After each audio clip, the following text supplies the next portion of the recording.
വേദനയോടെ നോക്കും. പക്ഷേ സ്നേഹമുള്ളവരെ, ഒന്ന് ഇരുത്തി ചിന്തിച്ചു നോക്കുക.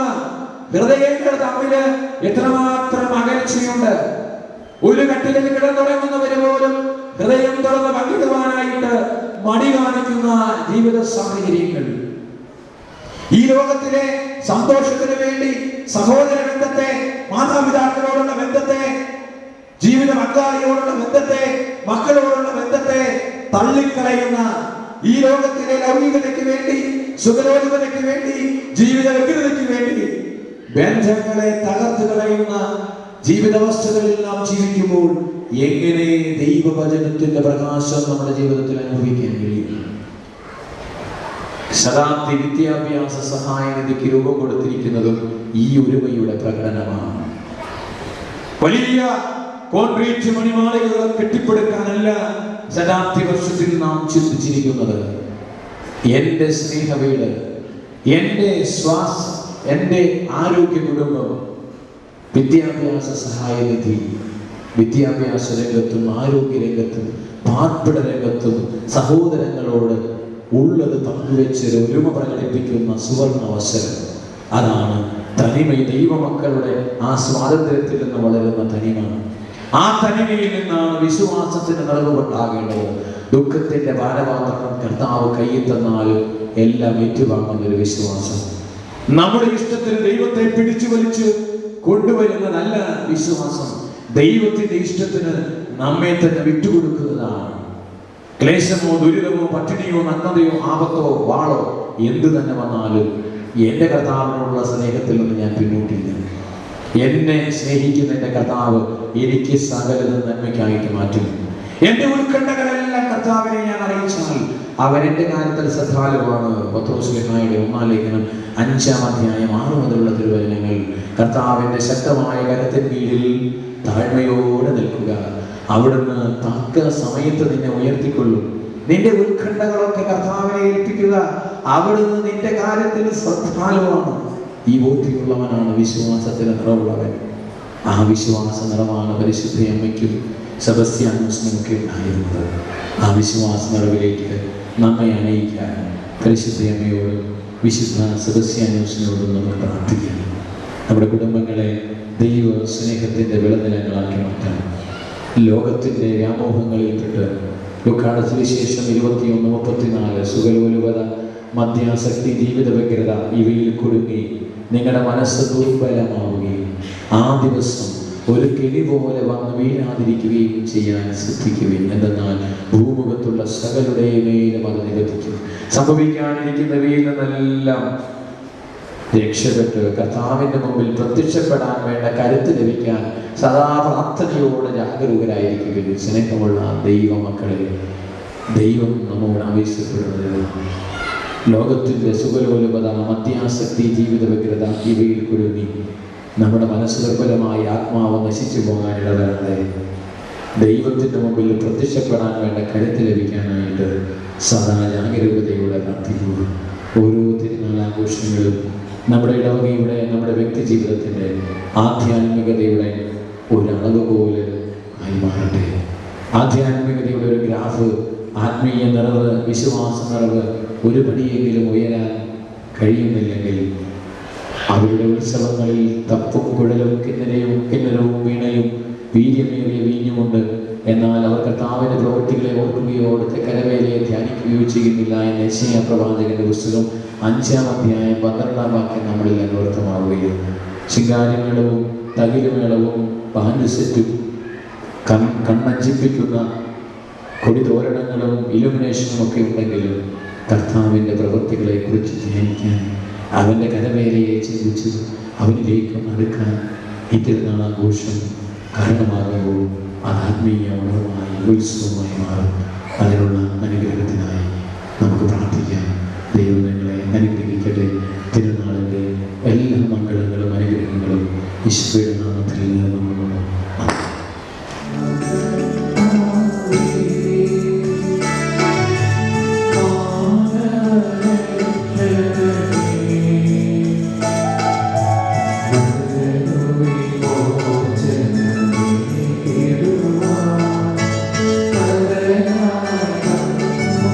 Yeah.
നമുക്കെല്ലാവർക്കും വിശ്വാസത്തോടും പ്രതീക്ഷയോടും കൂടെ കർത്താവേ ഞങ്ങളുടെ പ്രാർത്ഥന കേൾക്കണമേ എന്ന് പ്രാർത്ഥിക്കാം.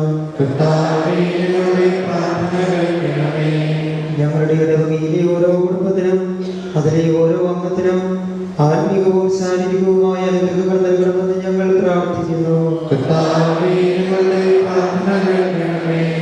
ഈ ഇടവകയിൽ പ്രവർത്തിക്കുന്ന സ്ഥാപനങ്ങൾക്കും സംഘടനകൾക്കും ഉത്തരോത്തരം അഭിവൃദ്ധി നൽകണമെന്നും അവയിൽ സഹകരിക്കുന്ന എല്ലാവരെയും സമൃദ്ധമായി അനുഗ്രഹിക്കണമെന്ന് ഞങ്ങൾ പ്രാർത്ഥിക്കുന്നു. സാമ്പത്തിക വിഷമതകളിൽ നിന്നും ദാരിദ്ര്യ ദുഃഖങ്ങളിൽ നിന്നും ഇടവകാകളെ കാത്തുരക്ഷിക്കണമെന്നും നല്ല കാലാവസ്ഥയും സമൃദ്ധമായ വിളവുകളും നൽകി അവരെ അനുഗ്രഹിക്കണമെന്ന് ഞങ്ങൾ പ്രാർത്ഥിക്കുന്നു. മാതൃകായോഗ്യമായ ജീവിതം നയിച്ചതിനു ശേഷം ഈ ഇടവകയിൽ നിന്ന് വേർപിരിഞ്ഞു പോയിട്ടുള്ള വൈദികർ, കന്യാസ്ത്രീകൾ, ആത്മായ പ്രേക്ഷിതർ തുടങ്ങിയവർക്ക് നിത്യാശ്വാസം നൽകണമെന്ന് ഞങ്ങൾ പ്രാർത്ഥിക്കുന്നു. ഞങ്ങളുടെ ഇടവകയിലുള്ള രോഗികൾ, ആസന്ന മരണം എന്നിവരെ കാത്തുപരിപാലിക്കണമെന്നും പാപവഴികളിലും അപകട സാഹചര്യങ്ങളിലും ചരിക്കുന്നവരെ നേരായ മാർഗത്തിലേക്ക് നയിക്കണമെന്ന് ഞങ്ങൾ പ്രാർത്ഥിക്കുന്നു. തിരുസഭയുടെ നല്ലവനായ മാർഗരറ്റ് പാപ്പായ്ക്ക് വേണ്ടിയും ഞങ്ങളുടെ പിതാവുമാർ മാത്യു മെത്രാപ്പൊലീത്തായ്ക്ക് വേണ്ടിയും അവരുടെ സഹപ്രവർത്തകരായി ഈ ഇടവകയിൽ സേവനം ചെയ്തുകൊണ്ടിരിക്കുന്ന വൈദികർക്കും കന്യാസ്ത്രീകൾക്കും വേണ്ടി ഞങ്ങൾ പ്രാർത്ഥിക്കുന്നു. പ്രാർത്ഥിക്കാം. പിതാവും പുത്രനും പരിശുദ്ധാത്മാവുമായ ദൈവമേ, അങ്ങ് ഞങ്ങളുടെ മധ്യേ സന്നിഹിതനായിരിക്കുന്നുവെന്ന് ഞങ്ങൾ വിശ്വസിക്കുന്നു. അങ്ങയെ ഞങ്ങൾ ആരാധിക്കുന്നു. ഞങ്ങൾക്ക് നൽകിയിട്ടുള്ള എല്ലാ അനുഗ്രഹങ്ങൾക്കും ഞങ്ങൾ നന്ദി പറയുന്നു. ഞങ്ങൾ ചെയ്തു പോയ പാപങ്ങളെ കുറിച്ച് ഞങ്ങൾ മനസ്തുതിക്കുന്നു. അവയ്ക്ക് ഞങ്ങൾ മാപപേക്ഷിക്കുകയും ചെയ്യുന്നു. ഞങ്ങളുടെ ഇടവകയെ ആശീർവദിക്കണമേ. കുടുംബങ്ങൾ പരസ്പര സ്നേഹത്തിലും സൗഹാർദ്ദത്തിലും വളർന്നു വരുവാനിടയാക്കണമേ. കുടുംബങ്ങളെ ദൈവത്തിന്റെ ആലയങ്ങളാക്കി മാറ്റുവാനുള്ള കഴിവ് മാതാപിതാക്കന്മാർക്ക് നൽകണമേ. ഉത്തമരായ ധാരാളം വൈദികരും സന്യാസിനികളും ആത്മായ പ്രേക്ഷിതരും ഞങ്ങളുടെ ഇടവകയിൽ നിന്നുണ്ടാകുവാൻ ഇടവരുത്തണമേ. ഇവിടെ നിന്ന് സഭാസേവനത്തിനായി പോയിട്ടുള്ളവരെയും ദൂരദേശങ്ങളിൽ താമസിക്കുന്നവരെയും സംരക്ഷിക്കണമേ. കുടുംബ ഭദ്രതയെ തകർക്കുന്നതും ഭിന്നത വളർത്തുന്നതുമായ എല്ലാ വിശുദ്ധ കാര്യങ്ങളിൽ നിന്നും പ്രസ്ഥാനങ്ങളിൽ നിന്നും ഞങ്ങളെ സംരക്ഷിച്ചു കൊള്ളണമേ. ഞങ്ങളുടെ ഭരണാധികാരികളെയും ഞങ്ങളുമായി സമ്പർക്കത്തിൽ കഴിയുന്ന നാനാജാതി മതസ്ഥരെയും അവിടുത്തെ സമൃദ്ധമായ അനുഗ്രഹങ്ങൾ നൽകി ആശീർവദിക്കണമേ. ഞങ്ങളെല്ലാവരും അവസാനം അങ്ങയോടൊന്നിച്ച് സ്വർഗഭാഗ്യം അനുഭവിക്കുവാൻ ഇടവരുത്തുകയും ചെയ്യണമേ. ആമേൻ.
പൊട്ടിച്ചിട്ടുണ്ട്.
ഈ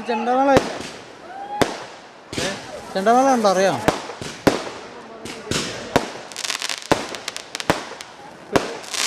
കേൾക്കുന്നതിനേക്കാൾ സൂപ്പർ ഇല്ലേ ഇല്ലാതെയാ കിട്ടുന്നത്.